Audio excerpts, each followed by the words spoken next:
Hi, once again. Glad to see you back. Thanks for coming back and listening some more. One of the things that was recently shared with me was the ancient book of 2nd Ezra, or to Esdras. I found the book to be very interesting.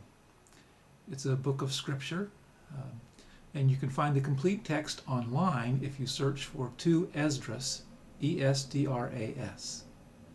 A few other people have written or posted their impressions about this book, and while my interpretations may be similar in some respects, they're different in others. Ezra was a Hebrew prophet who lived several hundred years before the coming of Jesus, but shortly after the prophet Daniel. Much of the book describes Ezra's time sitting in a field eating flowers and praying. But there are two chapters, 11 and 12, which caused me to wonder what kind of flowers were in that field. In these two chapters, Ezra describes a dream that he had that might cause some people to think the flowers were poppies, and that, maybe Ezra might have been hallucinating a little bit.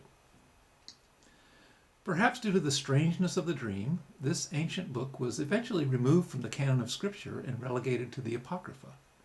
It was, by some accounts, removed from the King James Version of the Bible in the late 1800s by the Church of England, but is still found in the Hebrew Scriptures and in some versions of the Catholic Bible. In chapter 11, we read about a very strange eagle with 3 heads that rules over the earth. In chapter 12, the very disturbing dream comes to a close, and Ezra prays to learn what the dream means, and the Lord answers his prayer. The Lord provides some details about the eagle, but not everything. And of course, we must deal with the fact that the language Ezra spoke was not English, and so some of the information from the dream and its interpretation might be lost in linguistic or cultural translation from Aramaic to Greek and Latin to English. So let's start with chapter 11. So in chapter 11, Ezra sees an eagle come up from the sea with 3 sleeping heads and 12 feathers. Now, they're called feathered wings, and the eagle spreads these wings over all the earth.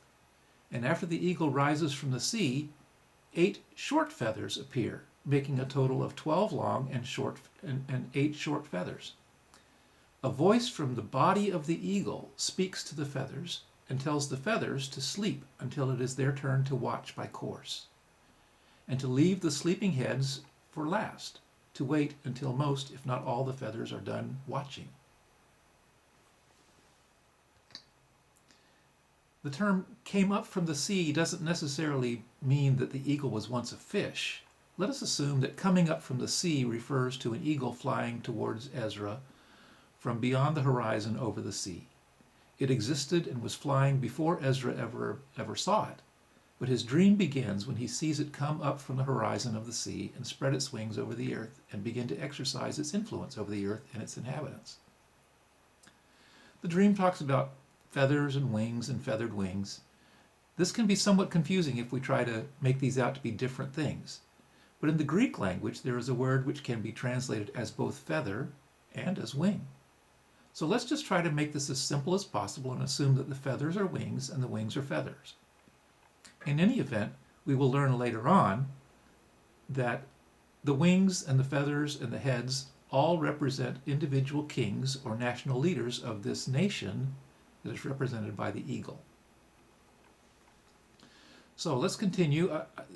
So far we've covered verses 1 through 11, and now I'm going to talk about what's in verses 12 through 17. So if you need to take a break and pull this up, I'm not going to read it to you online here, but if you want to pull it up and look at it, I'm going to next look at verses 12 through 17. You can put me on pause for a second while you look at that, and then start me up again. So in verses 12 through 17, it appears that in the course of the history of this nation, which would exercise influence over the entire world, a series of leaders would come to power. And these leaders are described as feathers, and they are said to be on the right side of the eagle. No feathers on the left side are mentioned.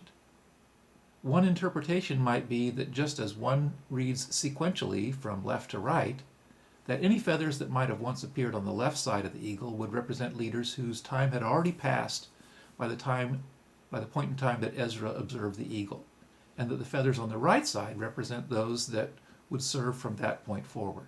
That's my interpretation. Somebody else may think it means something different. Now, the second in this particular series of feathers, it says, would serve for a, quote, great time. Now, that doesn't mean they're going to have a wonderful time. It's great as in long time. And prior to that leader leaving office, actions would be initiated to limit the amount of time that any subsequent feather or leader would be allowed to reign. Okay, so that's up to verse 17.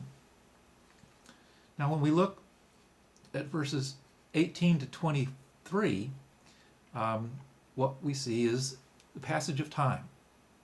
And it says, eventually, all 12 of the large feathers and 2 of the 8 small feathers eventually served their time leading this particular country and reigning over the nation that is represented by the eagle. So up to that particular point in the dream, 14 leaders in this series have come and gone. And when each of the leaders is done, it just says they cease to appear. They appear no more. So they just kind of go away. It doesn't say that they die or whatever. It just says they go away. Kind of like they leave the throne or whatever it is where they're ruling from. Okay? So, starting in verse 24, it gets a little bit confusing. So you've got what's left is these 3 heads on the eagle. There's a big one in the middle and 2 smaller ones on each side, or 1 smaller one on each side. And then there's 6 little feathers left on the wing. And it says that 2 of the little feathers separate themselves from the other 4, and they move. And they move to a place below the head of the eagle, the small head that's on the right-hand side. Okay, so it looks like they move off the wing and they go get on the neck of the eagle. And at this particular point, the other 4 small feathers say, hey, it's our turn to be in charge. Okay, and so it uses 2 different terms. In terms of the ones who actually were in charge, it uses the term feathers that stood up and reigned. And then with these 6 small feathers, and some of these, it talks about those that were set up to reign, but did not reign. So not quite the same as being stood up, they were set up. In our lexicon, perhaps the difference might be described as the difference between being inaugurated and ruling, being in charge, kind of like the president, versus being nominated and almost getting there, but not quite. Okay? So there are 6 remaining feathers on the wing. 2 of the small feathers move from the wing to what might be described as the neck of the eagle below the head on the right side. The 4 remaining feathers on the wing intend to assume control of the nation in their respective turns, but for some reason are not able to do so. 1 was set up, but then disappeared, and the second was gone even sooner than the first. And then when the last 2 small feathers on the wing try to take their turn, the heads wake up and eat the last 2 small feathers on the wing. Kind of disturbing. The eagle eating its own wings. But this leaves only the 3 heads and the 2 small feathers that are on the neck of the eagle. And so while we began with 12 feathers and 3 heads, and then we got 8 more small feathers, and then 4 of the small feathers have now disappeared or been eaten, and so we're down to a total of 19 feathers and heads on this eagle. And 14 of those 19 they're done at this particular point. But we've got 3 heads and 2 feathers left. So we'll now look at verses 32 to 35. And at this point, the large head in the middle that ate the 2 feathers, it serves for a while and then it disappears, leaving just the 2 small heads and the 2 small feathers on the neck of the eagle. Then the small head on the right that has the feathers underneath it, eats the small head on the left side, leaving only one head and two small feathers on its neck. And then in verse 36, we read, and I'm going to read this, starting with 36 to 46.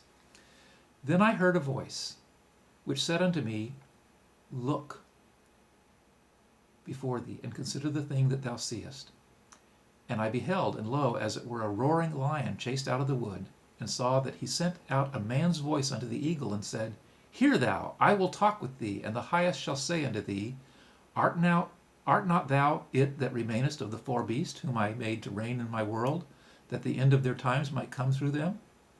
And the fourth came and overcame all the beasts that were past, and had the power over the world with great fearfulness, and over the whole compass of the earth with much wicked oppression.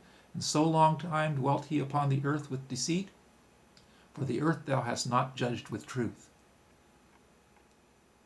And the lion goes on and upbraids the eagle and chastises it. And that takes us to the end of chapter 11. And so it appears that during the reign of the final small head, a roaring lion emerges from the wood and speaks with the voice of a man, admonishing the eagle for all of its misdeeds and wickedness. This brings us to the end of chapter 11, and we'll stop there, and we'll come back later, and we'll talk about what's in chapter 12, where there's an interpretation of what has happened so far. So stay tuned. We'll get chapter 12 pretty soon.